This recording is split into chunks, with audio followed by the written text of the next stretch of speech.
السلام علیکم، آپ دیکھ رہے ہیں ہو کیا رہا ہے۔ میں ہوں Faisal Abbasi, group editor 92 news. Irshad Ahmed Arif sahab ساتھ ہیں۔ شکریہ ارشاد صاحب آپ کا۔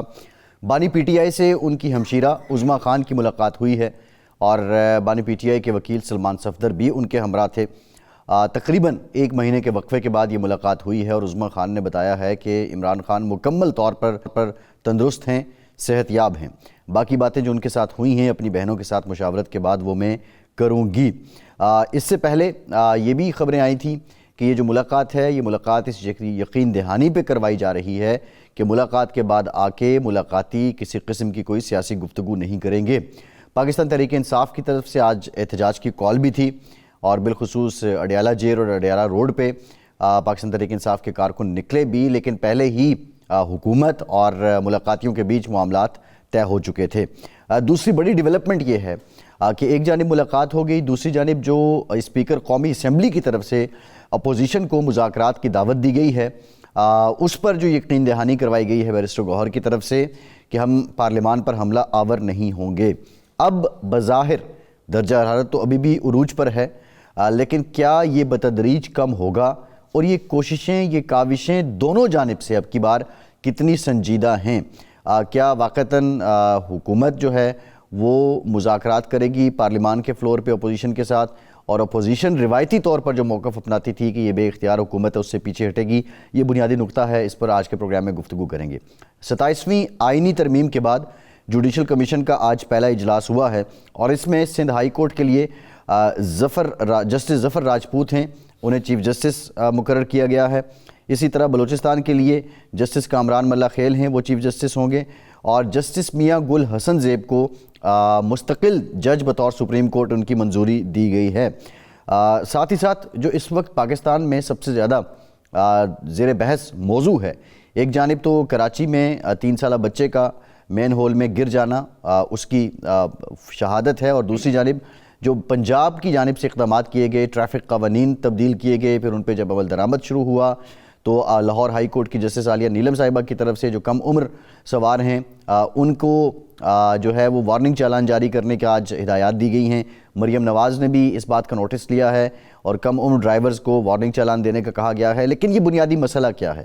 یہ سیوک سینس کا ایشو ہے، واقعتاً جرمانے زیادہ ہو گئے ہیں، یا پولیس اپنے اختیارات سے تجاوز کر رہی ہے؟ ان تمام معاملات پہ آج کے پروگرام میں ہم بات کریں گے۔ ارشاد صاحب، 2 چیزیں جو ہیں وہ پیرالل ہوئی ہیں، ایک کل اور ایک آج۔ عظمیٰ خان صاحبہ کی ملاقات ہو گئی اپنے بھائی سے اور اسپیکر صاحب نے دعوت دی تھی مذاکرات کے لیے، بیرسٹر گوہر صاحب نے حملہ آور پارلیمان پہ حملہ آور نہ ہونے کی یقین دہانی کروائی تھی۔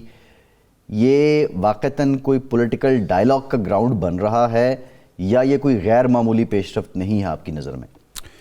اب صاحب یہ ایک ایسے ملک میں جہاں جمہوریت ہے، قانون ہے، آئین ہے، معاشرہ کسی قاعدے ضابطے کے تحت چل رہا ہے، وہاں یہ غیر معمولی بات تو نہیں ہے۔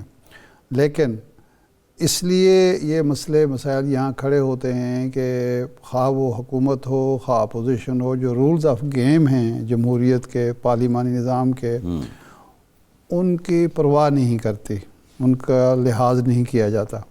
اب یہ دیکھیے آج ملاقات ہو گئی اور ہمیں جو اطلاعات مل رہی ہیں وہ یہ ہیں کہ جی جو جیل سپرنٹینڈنٹ ہیں اس نے کہا کہ جی جو جیل کے قواعد ہیں ان کی آپ پابندی کریں۔ جب آپ ملاقات کے بعد باہر جا کے تھیٹر لگا دیتے ہیں اور سیاسی گفتگو شروع کر دیتے ہیں اور پیغام رسانی ہو جاتی ہے تو ظاہر بات ہے یہ جیل مینول اس کی اجازت نہیں دیتا۔ اب یہ تو کہا جا سکتا ہے، آرگومنٹ تو یہ ہو سکتی ہے کہ سیاستدان سے ملاقات ہوگی، سیاسی باتیں ہوں گی، لیکن جو جیل حکام کا موقف ہے یا حکومت کا موقف وہ یہ ہے کہ سیاسی باتیں ہوں آپ ضرور کریں، لیکن اس کی وجہ سے آپ پیغام رسانی کریں گے، پبلک کو اکسائیں گے یا ایک سیاسی پیغام لوگوں کو دیں گے تو پھر وہ منشا جو ہے اس ملاقات کا ختم ہو جائے گا۔ تو ابھی تک کوئی اطلاعات یہی ہیں کہ جی یہ اس یقین دہانی کے بعد یہ ملاقات ہوئی کہ آپ وہاں جو گفتگو کریں سو کریں، باہر آئیں تو میڈیا ٹاک نہ کریں اور کوئی سیاسی ایسی گفتگو نہ کریں جو ان کے نقطہ نظر سے معاشرے میں انتشار پیدا کرتی ہے۔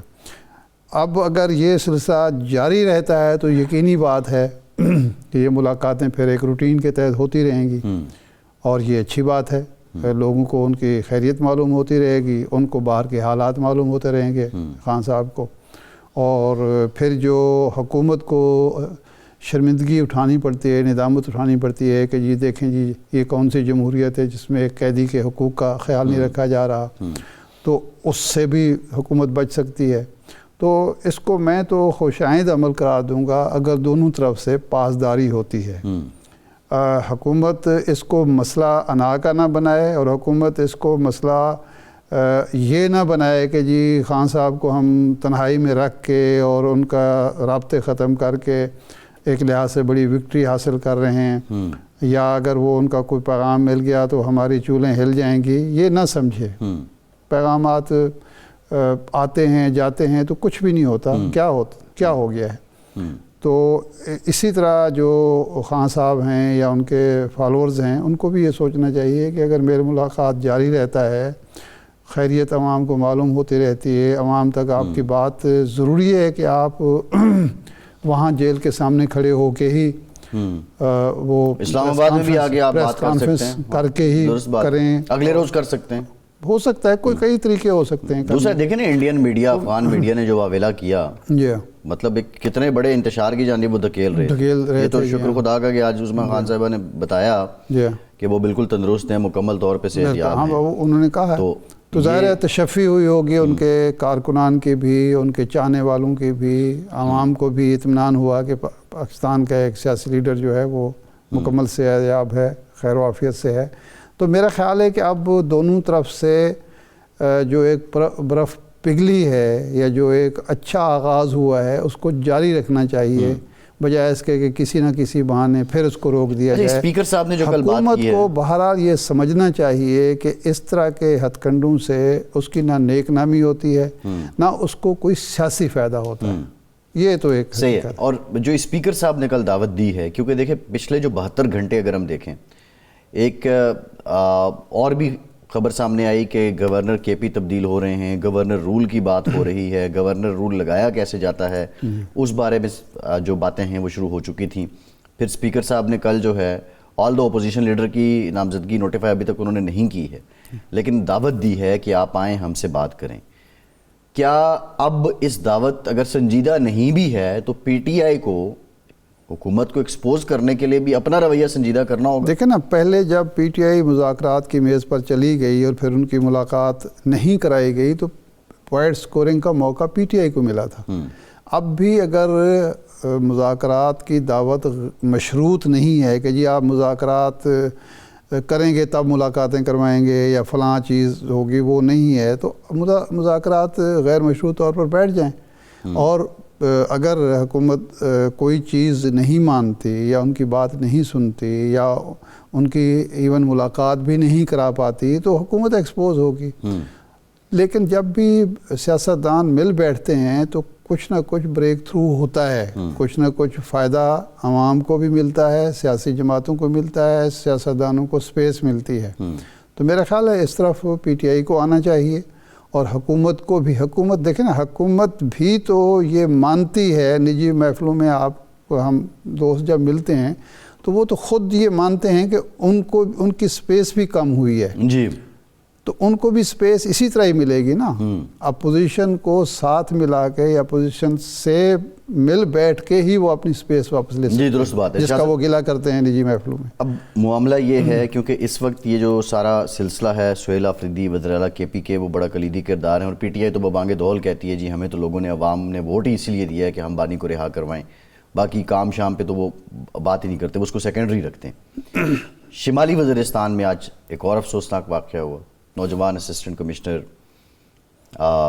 شہید ہوئے اپنے ساتھیوں کے ہمراہ. اس سے پہلے میں ایک اور جو اے سی ہیں اسسٹنٹ کمشنر ہیں وہ شہید ہوئے. وزیر اعلیٰ صاحب پہ اب یہ ایک امپریشن اور یہ الزام لگ رہا ہے, اور یہ ان کے مخالفین کہہ رہے ہیں کہ آپ بیٹھے ہوئے ہیں اسلام آباد میں, صوبے کے کیا حالات ہیں آپ فوکس ہی نہیں ہے. جبکہ دوسری جانب پاکستان تحریک انصاف یا کے پی گورنمنٹ یہ کہتی ہے کہ دہشت گردی سے متعلق جو ہمارا نقطہ نظر ہے اس کو بھی کنسیڈر کیا جانا چاہیے. معاملہ بہت سینسیٹیو ہے. اس ملک کا ایک نوجوان آفیسر جس پہ اس ٹیکس پیئر کا پیسہ لگا تو وہ تیار ہوا, اور پھر سب سے بڑھ کے انسانی جان تھی, وہ شہید ہوا. اب دہشت گردی کو لے کر آپ سمجھتے ہیں کہ پی ٹی آئی کو اپنے موقف سے پیچھے آنا چاہیے؟ دیکھیں، میں تو یہ بات نہیں سمجھتا کہ کسی بھی سیاسی جماعت کو صرف اس بیس پہ مینڈیٹ ملتا ہے کہ جی وہ ہمارا کوئی کام کرے نہ کرے۔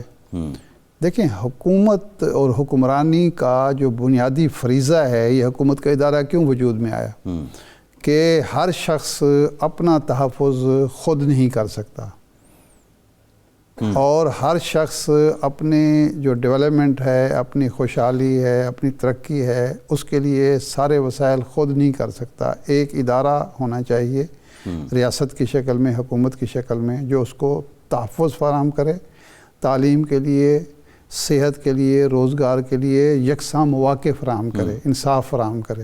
یہ ہے ریاست اور حکومت کی بنیادی ذمہ داری۔ تو اس میں اگر ایک اضافی چیز بھی شامل ہو جائے کہ جی ٹھیک ہے ہمارے لیڈر جو ہے اس کی حق تلفی ہو رہی ہے، اس کو حقوق ملنے چاہیے، یہ بھی ہو، لیکن اس لیے تو صرف عوام نے ووٹ نہیں دیا کہ آپ حکومت میں جا کے بیٹھ جائیں۔ وہ تو رہائی کے لیے آپ نے تحریک ہی چلانی ہے، تو اس کے لیے تو حکومت لینا ضروری نہیں ہے نا۔ اس کے لیے تو آپ ظاہر بات ہے تحریک جب آپ حکومت میں نہیں تھے تو اس وقت بھی زیادہ بہتر چلا رہے تھے نا، یہ تو نہیں ہو سکتا۔ آپ کی وہ بھی ایک اخلاقی سیاسی ذمہ داری ہوگی اور ہے، لیکن بنیادی ذمہ داری آپ کی یہ ہے کہ جن غریب لوگوں نے آپ کو ووٹ دیا ہے، جن ناانصافی کا شکار لوگوں نے آپ کو ووٹ دیا ہے، کم وسیلہ لوگوں نے آپ کو ووٹ دیا ہے، ان کے وسائل پر، ان کے امن سکون پر بھی آپ توجہ دیں۔ تو یہ بنیادی ذمہ داری ہے اور اس سے انحراف نہیں کیا جا سکتا۔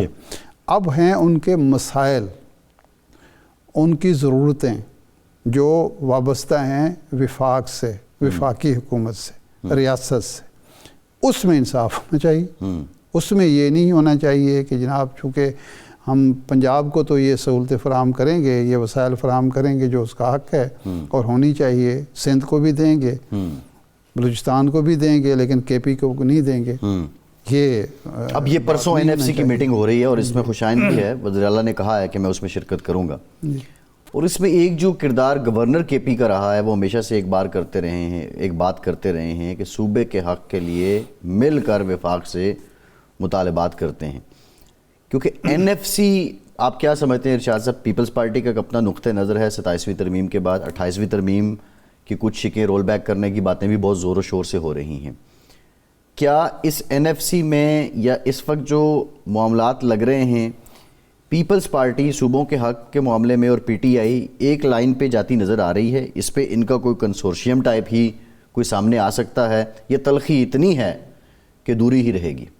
دیکھیں، یہ جو معاملہ ہے نا وفاق اور صوبوں کا، دیکھیں پاکستان کی جد و جہد جب شروع ہوئی تھی تو اس وقت یہ کوئی صوبائی خود مختاری کا ایشو نہیں تھا، یہ مسلم علاقوں کے اور مسلم عوام کے حقوق کا ایشو تھا۔ اس میں سندھ بھی تھا، اس میں پنجاب بھی تھا، اس میں کے پی کے بھی تھا، اس میں وہ صوبے اور وہ علاقے بھی تھے جنہوں نے پاکستان کا حصہ، الگ ریاست کا حصہ نہیں بننا تھا۔ یو پی میں جو جد و جہد تھی تو وہاں انہوں نے تو پاکستان میں شامل نہیں ہونا تھا، بنگال نے چلو جی شامل ہونا تھا، سندھ نے ہونا تھا، کے پی کے نے ہونا تھا، پنجاب نے، تو ان لوگوں نے تو نہیں ہونا تھا۔ تو اس کا مطلب یہ ہے کہ یہ ایک ایسی ریاست کے قیام کے لیے جد و جہد ہوگی جہاں مسلمان عوام کو اور وہاں کے علاقے کے رہنے والوں کو انصاف ملے گا، تعلیم اور صحت اور روزگار کے وسائل ملیں گے، مساوی مواقع ملیں گے جد و جہد کے۔ تو یہ ہے بنیادی فلسفہ پاکستان کے قیام کا۔ پاکستان جب بن جاتا ہے تو پاکستان کے وسائل بھی مشترکہ ہیں، پاکستان کے مسائل بھی مشترکہ ہیں۔ یہ نہیں ہے کہ پاکستان کے وسائل جو ہیں، مسائل تو مشترکہ ہیں اور وسائل جو ہیں ان پر صرف صوبوں کا حق ہے، فلاں صوبے کا حق ہے اور فلاں صوبے کا نہیں ہے۔ تو اس لیے وسائل کی تقسیم بھی منصفانہ ہونی چاہیے، اور وفاق کا کام جو ہے وہ ایک نگران کا ہونا چاہیے جو صوبوں کے ساتھ مل جل کر اس ملک کی، اس ریاست کی ترقی خوشحالی کے لیے کام کرے، نہ یہ کہ وہ وسائل لے کر بیٹھ جائے اختیارات لے کر بیٹھ جائے، اور نہ یہ کہ اس سے سارے اختیارات اور وسائل لے لیے جائیں اور وہ اپاہج ہو کے بیٹھ جائے، اس کا کام صرف قرضے چکانا ہو یا ملک کا دفاع کرنا ہو، یہ نہیں ہونا چاہیے۔ تو اس لیے اگر 18ویں ترمیم کے وقت یہی سیاسی جماعتیں تھیں، انہوں نے عقل مندی کا مظاہرہ نہیں کیا، یا پتہ نہیں کس یہ زمانہ بدل گیا، اسٹیٹ آف مائنڈ میں انہوں نے یہ سارا کچھ کر دیا۔ میرا ذاتی نقطہ نظر یہ ہے کہ اس وقت اسحاق ڈار صاحب نے جو مسلم لیگ نون کی نمائندگی کر رہے تھے، کوئی بہت زیادہ دانش مندی کا مظاہرہ نہیں کیا۔ اس وقت رضا ربانی صاحب اور جو دوسرے لوگ تھے جن کی پہلے سے ایک سوچ تھی کہ وسیع تر صوبائی خود مختاری اور کمزور مرکز جو تھا، انہوں نے اس کو مد نظر رکھا، اور انہوں نے کچھ اور ترجیحات تھیں ان کی جن کی وجہ سے ایک امبیلنس کریٹ ہوا۔ لیکن یہ بھی سندھ کا یا دوسرے صوبوں کا کہنا درست ہے کہ اگر وفاق جو ہے وہ اس پر عمل درآمد نہیں کر پایا اور ہمیں پورا موقع نہیں ملا کہ ہم اپنی کیپیسٹی بلڈنگ کریں، ہم ان اداروں کو اس طریقے سے چلائیں جو 18ویں ترمیم کا تقاضا تھا۔ کچھ وزارتیں جو صوبوں کے بعد جانی تھیں وہ مرکز لے کے بیٹھ گیا، اس نے اپنے اخراجات بڑھا لیے، اس نے جو ایک کفایت شاری کی پالیسی اختیار کرنی تھی، اپنے اخراجات کم کرنے تھے، وہ نہیں کیے، اور اس کا بوجھ اب وہ صوبوں پر ڈالنا چاہتے ہیں۔ تو یہ بھی ایک نقطہ نظر ہے۔ تو یہ سارا کچھ ایک NFC کے اجلاس میں بیٹھ کے یا کوئی بھی جو فورم ہے وہاں بیٹھ کے، کاؤنسل آف کامن انٹرسٹ ہے، ہاں سوری، وہاں بیٹھ کے دوبارہ سے طے کر لینا چاہیے۔ یہ اختلافات کا، تنازع کا، لڑائی کا، جھگڑے کا موضوع نہیں بننا چاہیے۔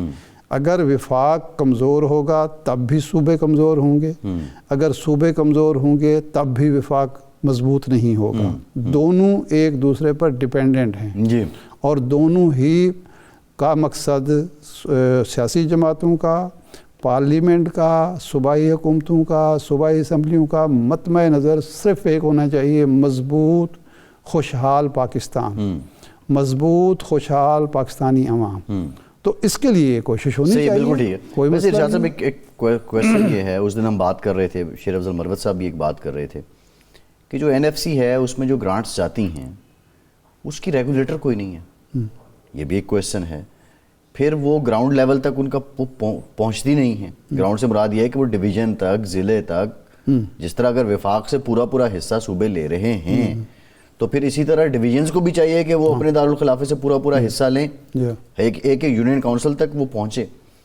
تو ظاہر ہے جب تک اب اس پہ بیٹھ کے کوئی سلسلہ نہیں، دیکھیں نا، یہ تو زیادتی ہوئی نا کہ جب آپ ایک تو اس آئین میں کئی چیزیں جو ہیں مبہم، ایک ابہام رکھا گیا ہے، یعنی جب آپ وسائل کی تقسیم کر رہے ہیں تو وہ صوبے کو دے رہے ہیں، سندھ کو یا KPK کو یا پنجاب کو دے رہے ہیں، لاہور کو یا کراچی کو یا پشاور کو یا کوئٹہ کو نہیں دے رہے۔ نہیں، پہلے تو یہ نظام ایک بات۔ دوسرا یہ ہے کہ جی یہ صوبائی حکومت جو ہے وہ بھی ذمہ دار ہے ان وسائل کو منصفانہ انداز، اصل میں مسئلہ یہ ہے عباس صاحب، انصاف وہ بنیادی ضرورت ہے، وہ بنیادی چیز ہے جس پر کوئی معاشرہ چل سکتا ہے۔ عادلانہ معاشرہ ہی ترقی کرتا ہے۔ غیر منصفانہ معاشرہ، غیر منصفانہ سسٹم، غیر منصفانہ ریاستیں نہیں چلا کرتی۔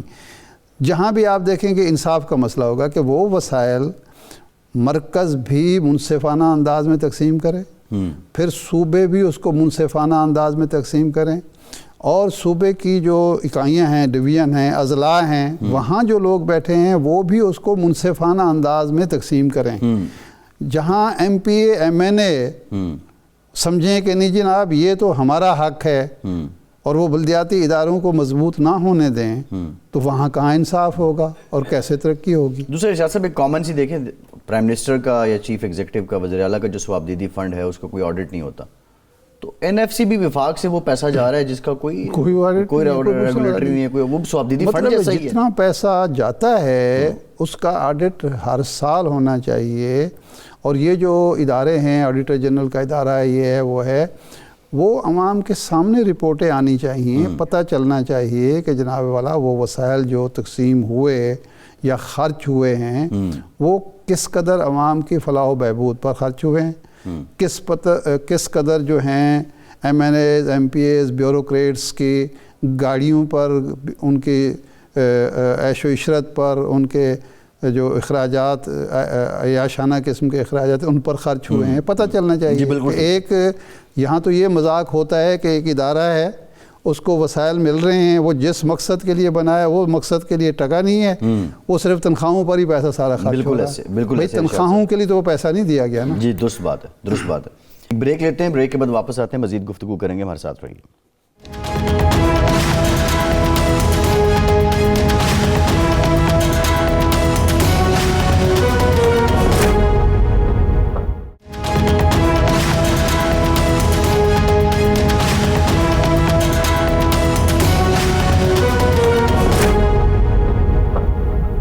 بریک کے بعد ایک بار پھر سے آپ کو خوش آمدید کہیں گے۔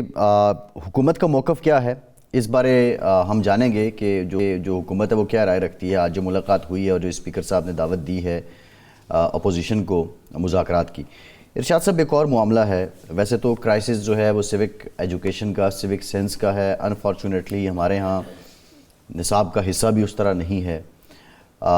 ٹریفک قوانین بدلے گئے، جرمانے جو ہیں ان کی رقم بڑھائی گئی، اور مریم نواز صاحبہ نے ایک تقریب میں کہا کہ پولیس ڈپارٹمنٹ جو ٹریفک پولیس ہے اگر یہ صحیح کام نہیں کرے گی، 1 مہینے کا ٹائم ہے تو اس ادارے کو بدل دیا جائے گا۔ 4 دن سے ہم نے دیکھا کہ کافی تیزی آئی اور بڑی ہیوی تعداد میں چالان بھی کیے گئے، ایف آئی آرز دی گئی، گاڑیاں بند کی گئیں۔ پھر ایک شور مچا کہ نوعمر جو لوگ ہیں اور جو اسٹوڈنٹس ہیں ان کو خلاف بھی ایف آئی آر ہو رہی ہے۔ لیکن اگر یہ رٹ ریاست یا ادارہ اپنے ایسے قائم نہیں کرے گا تو پھر اور کیا طریقہ کار بچتا ہے؟ اور ماشاءاللہ شعور کی تو بات آپ کے سامنے ہے کہ جتنی ہمیں سینس روڈ اویئرنیس ہے جتنی ہمیں۔ عباس صاحب، بنیادی چیز جو ہے، جو ٹریفک قوانین ہوتے ہیں دنیا بھر میں اور پاکستان میں، وہ انسانی جان کی حفاظت کے لیے، مال کی حفاظت کے لیے بنیاد ان کی یہ ہوتی ہے۔ ہیلمٹ اگر آپ کو حکومت یا ریاست مجبور کرتی ہے پہننے پر تو آپ کی اپنی زندگی بچانے کے لیے سب سے پہلے، اور اسی کے ساتھ ہی ساتھ وہ یہ ہے کہ دوسروں کی زندگی بھی بچاتے ہیں آپ۔ میں آپ کو ایک ایسی چیز ہے، نون چیز ہے کہ لیڈی ڈیانا جس گاڑی میں سفر کر رہی تھیں، اس کا جب حادثہ ہوا ہے، لیڈی ڈیانا اور وہ فہد جو تھے وہ پیچھے بیٹھے ہوئے تھے، وہ دونوں فوت ہو گئے۔ ڈرائیور بچ گیا، سیٹ بیلٹ پہنے، ڈرائیور اور گارڈ جو تھا وہ دونوں بچ گئے۔ یہ دونوں جو پچھلی سیٹ پر تھے یہ مر گئے۔ کیوں؟ سیٹ بیلٹ نہیں، ان دونوں نے سیٹ بیلٹ باندھی ہوئی تھی، یہ سیٹ بیلٹ کے بغیر بیٹھے ہوئے تھے۔ تو سیٹ بیلٹ باندھنا جو ہے یہ قانون پسندی نہیں ہے، یہ اپنی جان کا تحفظ ہے۔ اسی طرح اگر آپ اپنی سائڈ پہ چلتے ہیں، اشارے کی پابندی کرتے ہیں، تو یہ اپنی جان بھی بچا رہے ہوتے ہیں اور دوسرے کی جان بھی بچا رہے ہوتے ہیں۔ اگر ایک بچے کو آپ موٹر سائیکل پکڑا دیتے ہیں، یا گاڑی، یہ جو رات واقعہ ہوا ہے اسلام آباد میں، وہ نوجوان جو ہے 15-16 سال کا، جس کا شناختی کارڈ نہیں بنا، جس کے پاس ڈرائیونگ لائسنس نہیں، اس نے 2 بچیاں جو تھیں بیچاری، وہ پارٹ ٹائم جاب کرتی تھیں، اسکوٹی پہ وہ جا رہی ہیں، اس کو جا کے مار دیا اس نے۔ اب یہ کہیں کہ جی اس کو وارننگ ملنی چاہیے، بھئی اگر مثال کے طور پر وہ یہ حادثے سے پہلے کہیں چیک ہوتا تو اس کو اسی لیے چھوڑ دیا جاتا کہ جی نوجوان ہے، چلو جی گاڑی لے کے جا رہا ہے۔ بھئی جب نتائج سامنے آ چکے ہمارے پاس، یہ ہیلمٹ کا قانون جو تھا پاکستان میں جنرل ضیاء الحق کے دور میں نافذ ہوا، صحیح، اور پروپیگنڈا یہ ہوا کہ جنرل ضیاء الحق نے کسی ٹھیکیدار سے، ہیلمٹ بنانے والے کمپنی سے پیسے لے کے، یا اپنے کسی رشتہ دار کو یا اپنے کو یہ دے دیا ہے، اور لوگوں کو تنگ کیا جاتا ہے کہ جی ہمارا موسم بڑا خراب ہے اور اس میں ہیلمٹ پہننے کی پابندی کرائی جا رہی ہے۔ لوگوں کو دماغ، یہ بڑا انٹرسٹنگ ہے۔ مشرف دور میں جب پرویز الہی صاحب وزیر اعلیٰ تھے، انہوں نے اس کو ری انڈوز کیا، ہیلمٹ کی زیادہ پابندی انہوں نے کروائی، جب انہوں نے یہ اسپیشل ٹریفک اسکواڈ بھی بنایا۔ تو ری انڈوز جب کیا تو اس وقت بھی یہ پروپیگنڈا ہوا کہ ان کا کوئی رشتہ دار ہے، اور آج بھی یہ پروپیگنڈا ہو رہا ہے۔ لیکن ہیلمٹ تو اس لیے دونوں سوار پہنتے ہیں۔ اب بات کیا ہو رہی ہے کہ جی پہلے آپ جو ہے وہ آ گئی، او بھائی ہیلمٹ کے بارے میں تو گزشتہ 40 سال سے آگئی کی مہم چل رہی ہے نا، 40-45 سال ہو گئے، تو لوگوں نے عمل کر لیا ہے، نہیں پہنتے۔ سوال میرا یہ ہے، اچھا دوسرا یہ بیلٹ باندھنا جو ہے، یہ کیا مشکل کیا ہے اس میں؟ اچھے خاصے پڑھے لکھے ہوں گے، سمجھدار ہوں گے، کیوں تکلیف کیا ہوتی ہے جی آپ بیلٹ نہیں باندھ رہے؟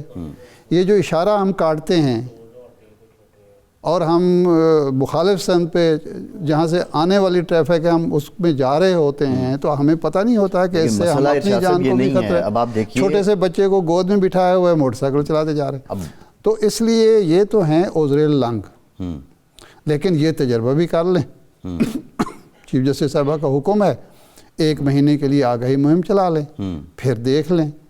لیکن پاکستان میں، اچھا دنیا بھر میں یہ قوانین نافذ ہیں، وہاں پابندی کی جاتی ہے، تو ان کی دیکھ لیں کہ حادثات کی جو ہے شرح بھی کم ہے اور حادثات میں اموات کی شرح بھی کم ہے، اور اسی بیس پہ ان کی جو ایون سپیڈ لیمٹ ہے ارشاد صاحب 180-160 تک دنیا بھر کی ہائی ویز پہ ہوتی ہے، 140 تک ہوتی ہے۔ ہمارے ہاں تو بائی لاز وہ چیزیں ہم نے ریڈیوس کی ہوئی ہیں، نمبر 1۔ نمبر 2 یہ ایک کامن سی بات ہے، دنیا بھر میں آپ جاتے ہیں گھومتے پھرتے ہیں، آپ نے دیکھا ہوگا کہ دونوں جو سوار ہیں موٹر سائیکل پہ ان کے لیے لازمی ہے کہ وہ ہیلمٹ پہنیں۔ بہرحال لوگ تو اتنی سیفٹی کرتے ہیں، وہ نہ صرف ہیلمٹ پہنتے ہیں، انہوں نے نی پیڈ بھی پہنے ہوں گے، وہ ایلبو پیڈ بھی۔ بنیادی چیز ہمارے یہاں یہ قانون کی سمجھ نہیں آئی کہ اگلے بندے نے ہیلمٹ پہنا تو آپ کا چالان نہیں ہوگا۔ وہ ٹریفک سینس نہیں ہے، جو سمجھانے کی چیز ہے کہ انسان کی جان کی کیا قدر و قیمت ہے، خواہ میری جان ہو یا آپ کی جان ہو۔ یہاں جب آپ گاڑی چلاتے ہیں یا ہم گاڑی میں بیٹھے ہوتے ہیں، چلا رہے ہوتے ہیں، تو ہمارے سامنے جو موٹر سائیکل والے حضرات جو غریب ہیں، بیچارے ہیں، جو یہ رکشے والے لوگ جو کر رہے ہوتے ہیں، ویگن والے لوگ جو کر رہے ہوتے ہیں، یعنی کتنا ایک خوفناک منظر ہوتا ہے کہ اشارہ کھلا ہے اور آگے آپ سپیڈ دے رہے ہیں گاڑی کو، اور آگے سے جناب ایک موٹر سائیکل والا، رکشے والا، ویگن والا، دوسرا جو ہے وہ آپ گزر رہا ہے، وہ آپ کو بھی نقصان پہنچا سکتا ہے اور خود کو بھی نقصان پہنچا سکتا ہے۔ صاحب اس میں ایک تو اچھا ایک اور پیش کیا جا رہا ہے کہ جی وہ مزدور بیچارہ 1500 کماتا ہے، 2000 جرمانہ ہو جاتا ہے۔ بھائی وہ 1500 جرمانے کے لیے تو نہیں کماتا کہ جی اس کو جرمانہ وہ نہ کرائے۔ جو دیکھیں ایک وقت میں ایک چوک پہ 500 لوگ کھڑے ہیں، وہ سارے تو خلاف ورزی نہیں کر رہے ہیں، جی ایگزیکٹلی، جو 2 3 4 خلاف ورزی کر رہے ہیں، اس کی خاطر آپ ان 500 کو مصیبت میں ڈال رہے ہیں۔ 2-4 کی خاطر پاکستان میں ایک تجربہ ہوا یہ ٹریفک کا نظام بدلنے کا، اور وہ اسلام آباد میں ہوا، اور وہ پرویز مشرف صاحب کے دور میں ہوا، اور میرا خیال اب ریٹائرڈ آفیسر ہیں سلطان اعظم تیموری، وہ پہلے SSP ٹریفک لائے گئے، ایک ماڈل پولیس بنائی گئی۔ اچھا جن لوگوں نے اسلام آباد میں ڈرائیونگ کی ہے یا ڈرائیونگ لائسنس لیا ہے، وہاں پہ ایک نظام رائج ہے اسلام آباد، لیکن اب تو وہاں بھی ماشاءاللہ وہی کچھ پنجاب والے ہمیں منظر نظر آتا ہے۔ جب ایک بڑے عرصے تک وہ رائج رہا اور بہت بہتری ہوئی اس سے پہلے والے نظام کی نسبت، تو لوگوں کو اس نظام کے ساتھ سنکرنائز کرنے میں یا یوز ٹو کرنے میں 4-5 ماہ لگے تھے۔ دیکھیں صرف یہ 4-5 ماہ میں کہہ رہا، میرا ہرگز یہ مطلب نہیں کہ پولیس ذمہ دار نہیں ہے۔ ہم ہر چوک میں دیکھتے ہیں کہ پولیس اہلکار موجود ہے، ٹریفک پھنسی ہوئی ہے، نہیں وہ چلا رہا ہے، اس کو چھوڑ دیں، جو ڈیوٹی پر موجود ہے وہ ایک سائڈ پہ کھڑا ہے، یا تو موبائل فون دیکھ رہا ہے، یا وہ اسامیاں پکڑی ہوئی ہیں اور ان سے پیسے وصول کر رہا ہے، اور بے ہنگم ٹریفک بھی پھنسی ہوئی ہے، رکشے کھڑے ہوئے ہیں، چنگچی رکشے کھڑے ہوئے ہیں، ویگنیں کھڑی ہوئی ہیں، ان کو ہٹا نہیں رہا۔ اس کی یہ ذمہ داری ہے کہ وہ ان کو لائن میں کھڑا کرے، لیکن نہیں، وہ راستہ روک کے کھڑے ہوئے ہیں۔ جس ٹریفک نے پاس کرنا ہے وہ پھنسی ہوئی ہے، صرف اس وجہ کر کے کہ جو وہ راستہ ہے جو سائیڈ روڈ ہے وہ بند کیا ہوا ہے، اور آپ کو اور میرا روز ہی گزر ہوتا ہے وہاں سے، اب دیکھیں اسپاٹ ہی وہ بنایا ہوا ہے کہ جہاں پہ ٹریفک سارے رکشے والے کھڑے ہوئے ہیں، وہ سواریاں وہ کر رہے ہیں، اور وہ پیچھے آپ رکے، اور ہیوی ٹریفک وہ ٹرک وہاں پہ کھڑا کر دیں گے۔ ٹریفک پولیس کی بھی ذمہ داری ہے،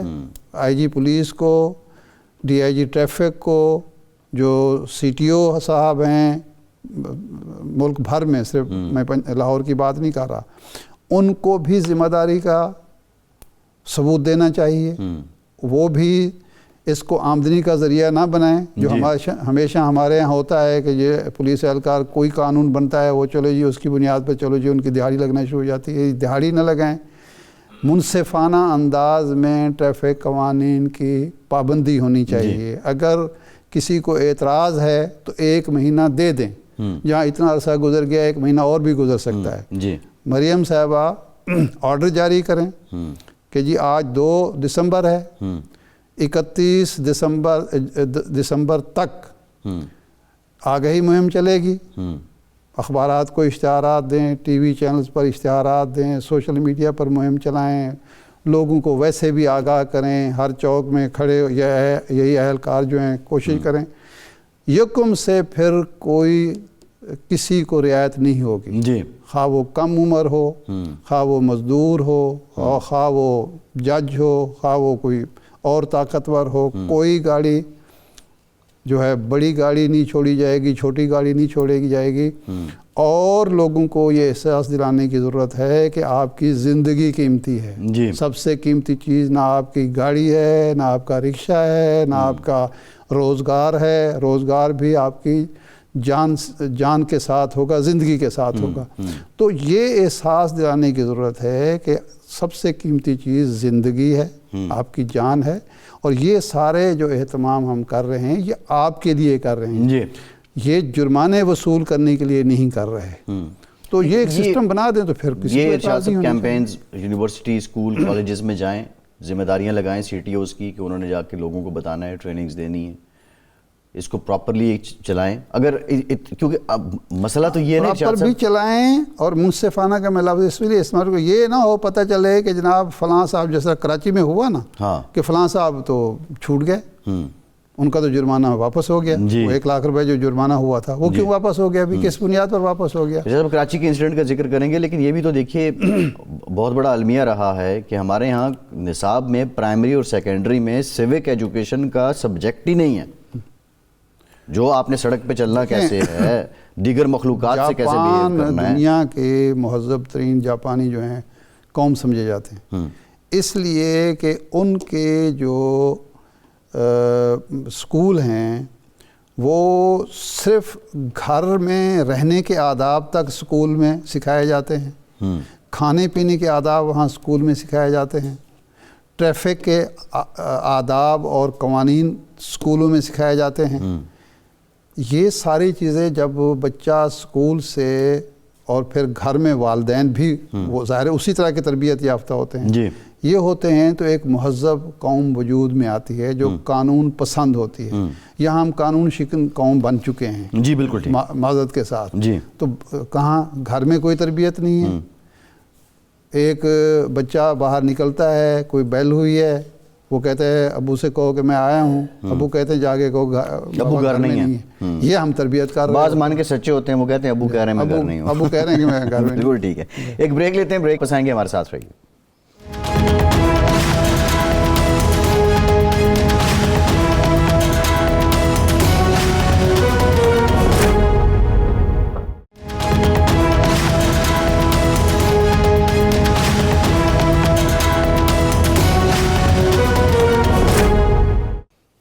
بریک کے بعد ایک بار پھر سے آپ کو خوش آمدید کہیں گے. ہمیں جوائن کیا ہے state minister for national heritage and culture Huzaifa Rehman sahab نے. بہت شکریہ حذیفہ صاحب آپ کا.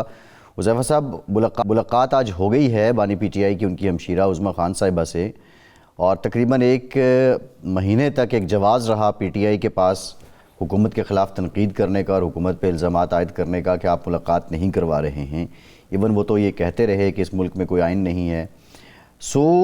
1 مہینے تک ملاقات جو نہیں ہونے دی اس کا مقصد کیا تھا، اور آج جو ملاقات ہو گئی ہے اس سے حکومت کو کیا نقصان ہوا ہے؟ جی بہت شکریہ. جی بالکل، آپ کو پتہ ہے کہ حکومت نے تو بہت بڑا دل کر رکھا تھا، سیاسی ملاقاتیں بھی ہو رہی تھیں، وکلا بھی مل رہے تھے، بہنیں بھی مل رہی تھیں، لیکن آپ نے دیکھا کہ مسلسل ان ملاقاتوں کے نتیجے میں جس طریقے سے سیاسی ایجیٹیشن اور ایون کہ اسلام آباد پر جو چڑھائی کرنے کی منصوبہ بندی ماضی میں بھی کی گئی، 26 نومبر 2024 کو جو کچھ کیا گیا وہ کسی ڈھکا چھپا نہیں، اور اس مرتبہ بھی یہ 26 نومبر 2025 کو جو ہے وہ خونی احتجاج کرنے کی منصوبہ بندی بنا رہے تھے. اور اسی لیے جیل مینول کہتا ہے کہ کوئی سزا یافتہ مجرم جو ہے وہ سیاست نہیں کر سکتا جیل سے بیٹھ کر, سیاسی جماعت نہیں چلا سکتا, وہ چاہے کہ وزیر اعلیٰ تبدیل کر رہا ہو. حالانکہ یہی بانی تحریک انصاف تھے جو میاں نواز شریف صاحب کے خلاف سپریم کورٹ گئے تھے کہ ایک ڈسکوالیفائی شخص نے کیسے 2 افراد کو سینیٹر کی ٹکٹ جاری کی اور پھر ان لوگوں کو ڈسکوالیفائی کرایا, اور ثاقب نثار نے کیا, اور اس کے بعد وہ 2 سینیٹرز ہمیں نہیں مل سکے تھے. تو آج ایک سزا یافتہ مجرم جو ہے وہ جیل سے بیٹھ کر وزیر اعلیٰ تبدیل کر رہا ہے, کیبنٹ چینج کر رہا ہے. وہ کہہ رہا ہے کہ 26 نومبر 2025 کو ایسی کال دیں کہ صاحب کا تمام کالز بھول جائیں. تو اس میں ظاہر ہے حکومت پھر دیکھتی ہے کہ اگر جیل مینول کے تحت یہ سیاست نہیں کر سکتے تو ہم نے ان ملاقاتوں کو روکا. اب آپ کا سوال یہ ہوگا کہ بہنوں کی ملاقات پہ پھر دیکھیں, بہنوں کو آج بھی ایک انڈرسٹینڈنگ کے تحت ملاقات کرائی گئی اور ہمیں یہ انڈرسٹینڈنگ دی گئی کہ بہنیں ویل بینگ جانیں گی اور بینگ فیملی ممبر ملیں گی, اور فیملی ممبر ملنا ان کا رائٹ ہے, لیکن کوئی سیاسی گفتگو یا سیاسی ایکٹیویٹی میں معاونت نہیں کریں گی. لیکن آپ نے دیکھا جب وہ باہر آئیں تو انہوں نے گفتگو نہیں کی اور انہوں نے کہا میں مشاورت کروں گی. پھر طویل مشاورت کے بعد انہیں سارے پیغامات پہنچائے. جب آپ اس طرح کا رویہ اختیار کریں گے. عزیر صاحب بات یہ ہے کہ ایک شخص جو 2 سال سے جیل میں ہے وہ آپ کے لیے خطرہ کیسے بنا ہوا ہے کہ وہ اگر تحریک کی آپ حکومت ہے, ایک مضبوط حکومت ہے, آلموسٹ ساری سیاسی جماعتیں آپ کے ساتھ ہیں, اس کے بعد معیشت ماشاءاللہ بہت اچھی چل رہی ہے, اچھی ہو رہی ہے, لوگوں کے مسائل حل ہو رہے ہیں, تو ایک آدمی جو تحریک چلاتا بھی ہے یا بات بھی کرتا ہے تو اس سے آپ کو کیا فرق پڑتا ہے؟ اس سے بدنامی تو ہوتی ہے نا کہ ایک جمہوری ملک میں ایک جو قیدی ہے اس سے حکومت خوفزدہ ہے یا ان سے جو ان کے بنیادی حق کے ملاقات کا اس کو محروم کیا جا رہا ہے. جی بہت شکریہ جی شاہد عارف صاحب. گزارش یہ ہے کہ بالکل خوفزدہ نہیں ہے. خوفزدہ اگر ہوتے تو پہلے اس نے 3 احتجاج کیے, 9 مئی ہوا, اس کے علاوہ 2014 سے ہم تو فیس کر رہے ہیں. 2014 میں کوئی 150 دن یا 125 دن کا دھرنا دیا. بات یہ ہے کہ بانی تحریک انصاف احتجاج نہیں کرتے, انہوں نے اپنے لوگوں کی ٹریننگ ایسی کر دی ہے, وہ سیاسی احتجاج کو سمجھتے ہیں کہ خونی احتجاج. آپ کو یاد ہوگا 2014 میں جو کچھ کیا, پی ٹی وی کو آگ لگایا, ریڈیو کو آگ لگائی, اس کے علاوہ سپریم کورٹ کے ساتھ جو کچھ کیا 5 تلواریں لٹکا دی, اور 26 نومبر 2024 کو یہ کہتے ہیں کہ ایک صوبے کی پولیس ہم نے لگائی تھی 26 نومبر پر ان کو روکنے کے لیے. یعنی یہ اس پولیس کو بھی کچل کر ڈی چوک تک پہنچ گئے تھے. یہ کوئی سیاسی جماعت کے کارکنان تو نہیں کر سکتے, یہ تو کوئی کسی سیاسی جماعت کا ملٹری ونگ ضرور کر سکتا ہے. تو اگر آپ احتجاج کا مطلب ہی چینج کر دیں یا اپنے ووٹر سپورٹر کو یہ بات آپ ان کے دماغ میں ڈال دیں کہ آپ نے شاید احتجاج کر کر سپریم کورٹ اور پارلیمنٹ یا وزیر اعظم ہاؤس پہ قبضہ کر کے آپ نے حکومت لینی ہے, تو انتہائی تکلیف ہوتی ہے کہ آپ نے کیسی سیاسی تربیت کی ہے. حالانکہ احتجاج کا مقصد تو یہ ہوتا ہے کہ آپ جیسے جہاندیدہ جرنلسٹ جو ہیں وہ اس کو نوٹ کریں, انسانی حقوق کی تنظیمیں دیکھیں, پوری دنیا کو ایک میسج جائے کہ ایک پرامن احتجاج ہوا اور یہ جماعت جو ہے ایک بہت بڑے طبقے کی نمائندگی کر رہی ہے اور بہت بڑا طبقہ ان کے ساتھ ہے, اور اس مقصد کے لیے احتجاج ہوتا ہے.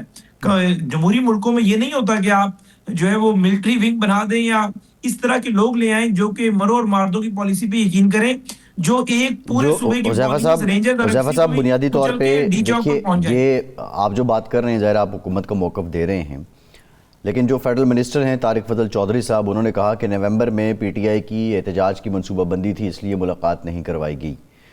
تو کیا یہ حکومت اپنی ایک کمزوری کا اظہار نہیں کرتی اس طرح کہ آپ ایک جماعت ہے, ایک شخص جو ہے وہ جیل میں ہے, اس کی جماعت احتجاج کر رہی ہے اور آپ احتجاج نہ ہو اس لیے آپ ملاقات ہی نہیں کروا رہے؟ دیکھیے احتجاج نہ ہو یا احتجاج ہو وجہ ہی نہیں ہے. وجہ یہ ہے کہ اگر ایک بندہ یہ منصوبہ بندی کرے کہ 26 نومبر 2024 کو اگر مجھے لاشیں نہیں ملی تو اس مرتبہ ہم نے لاشیں لینی ہیں تبھی ہماری تحریک میں جان آئے گی, یا ایک بندہ یہ کہے کہ مرکز اگر آپریشن کی منصوبہ بندی کرے تو آپ اس آپریشن کی مخالفت کریں, یا اپنے وزیر اعلیٰ کو کہے کہ آپ نے مرکز سے چلنا ہی نہیں ہے, تو ایسی صورتحال میں آپ ہوں بھی سزا یافتہ مجرم, آپ کی ملاقات سے اس لیے کرائی جا رہی ہو کہ آپ ایک سیاسی جماعت کے مقبول رہنما ہیں, قانون میں گنجائش نہ ہو تو کل 302 کا قیدی بھی کہے گا کہ جی میں 5000 بندہ باہر اکٹھا کر دوں, میری جو ہے مجھے رہا کر دیں یا مجھے میری سیاسی ملاقاتیں شروع کروا دیں. بات یہ نہیں ہے, بات بانی تحریک انصاف کی کنڈکٹ کی وجہ سے ہے, بات نہ احتجاج کی ہے نہ بات یہ ہے کہ ان کی ملاقاتیں روک کر. اچھا آگے بڑھتے ہیں, پوری دنیا کے اندر اب دوسرا معاملہ یہ ہے حذیفہ صاحب, حکومت پہ ہمیں اس چیز کا احساس ہے, لیکن بانی تحریک انصاف جو کچھ کرتے ہیں اس کے بعد ہم یا تو آپ کہہ دیں, سارے ہمارے اینکر حضرات جتنے دوست ہیں وہ ہمیں کہہ دیں کہ ہم اسلام آباد کو ان جتھوں کے حوالے کر دیتے ہیں, تو لے آئے, ہمیں تو نہیں کوئی فرق ہم پڑ رہا. بالکل یہ نہیں کہہ سکتے, اور نہ ہی ہم یہ کہیں گے. ہمارا بنیادی ایک نقطہ ہے کہ اگر حکومت یہ کڑوا گھونٹ بھر رہی ہے اور وہ عوام کی جان بچانا چاہ رہی ہے تو ٹھیک ہے, یہ بات آپ کی سمجھ آ رہی ہے. سر گزارش یہ ہے کہ آپ انتہائی ظاہر آپ بھی ایک ماشاءاللہ بڑے اچھے ویل انفارمڈ جرنلسٹ ہیں, عرض یہ ہے کہ اسپیکولیشن پہ بات تو نہیں کر رہے.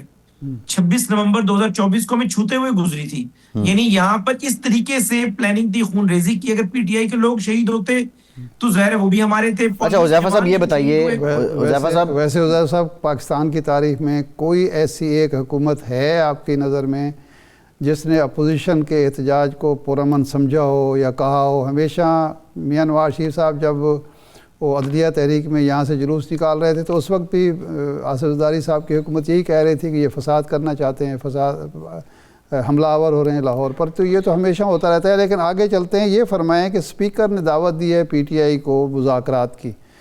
نمبر 1 تو یہ ہے کہ کیا حکومت کی آشیرواد حاصل ہے اسپیکر صاحب کو؟ اگر مذاکرات ہوتے ہیں تو کیا حکومت فیسلیٹیٹ کرے گی ان کو, جو اعتماد سازی کے اقدامات ہیں کرے گی, اس کے لیے تیار ہوگی؟ ماضی میں مذاکرات ناکام اس لیے ہوئے کہ اعتماد سازی کے جو چیزیں طے ہوئی تھیں وہ پوری نہیں اتری حکومت.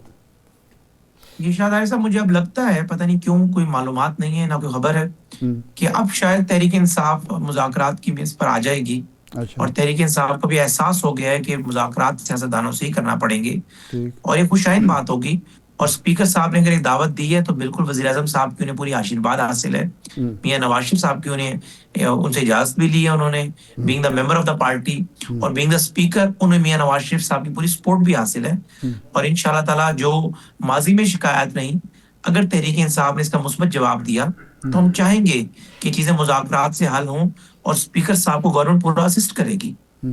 اچھا, یہ لیڈر آف دی اپوزیشن خاص سینٹ میں ہو یا قومی اسمبلی میں, یہ اپوزیشن کا حق ہے کہ وہ اپنے کسی شخص کو بھی اپنا اپوزیشن لیڈر نامزد کر سکتی ہے, منتخب کر سکتی ہے. پرویز مشرف صاحب کے دور میں ایک کالا قانون بنا یا ضابطہ بنا کہ جی وہ اسپیکر کی صوابدید ہے کسی کو نامزد کرنا, وہ اپوزیشن لکھ کر دے گی اور پھر وہ فیصلہ کرے گا. تو آپ نے وہ رسم کیوں جاری رکھی ہوئے پرویز مشرف کی؟ جی ارشاد عارف صاحب, بالکل میں سمجھتا ہوں کہ اپوزیشن کے اراکین جس کے حق میں ہوں اور جس کے لیے میجورٹی اپوزیشن کی میجورٹی چلی جائے وہ اپوزیشن لیڈر ہونا چاہیے. لیکن اسپیکر صاحب کا اس پہ ظاہر نقطہ نظر یہ ہے, وہ یہ کہتے ہیں کہ جتنے بھی ان کے احتجاج ہوئے, جس طرح آج جو احتجاج تھا واضح کہا گیا تھا وزیر اعلیٰ کی طرف سے کہ تمام ایم پی ایس پہنچے, تمام ایم این ایس پہنچے, لیکن آپ دیکھیں گے ایم این ایس بہت ہی قلیل تعداد میں تھے یا کچھ تو گئے ہی نہیں بالکل بھی. تو بیسیکلی اسپیکر کے پاس تو یہ بھی اختیار ہے کہ اگر اس کے سامنے کوئی بندہ استعفیٰ دے اور دستخط کرے وہ تب بھی وہ استعفیٰ مسترد کر سکتا ہے کہ اس نے پریشر میں سائن کیے ہیں, چاہیے کہ آپ ایک لسٹ بنا کر دے دیں. تو اسپیکر صاحب کا نقطہ نظر یہ ہے کہ محمود خان اچکزئی صاحب کو جینوئن سپورٹ حاصل نہیں ہے, اور یہ جتنے بھی اراکین ہیں پی ٹی آئی کے تو ہے نہیں, ورنہ پی ٹی آئی کا پارلیمانی لیڈر لیٹر ہیڈ پہ لکھتا. حذیفہ صاحب ٹائم ختم ہو گیا, بہت شکریہ. حذیفہ رحمان صاحب وزیر مملکت برائے نیشنل ہیریٹیج اینڈ کلچر ہمارے ساتھ موجود تھے. ارشاد صاحب آپ کا شکریہ. آج کے پروگرام سے اتنا ہی, اجازت دیجیے.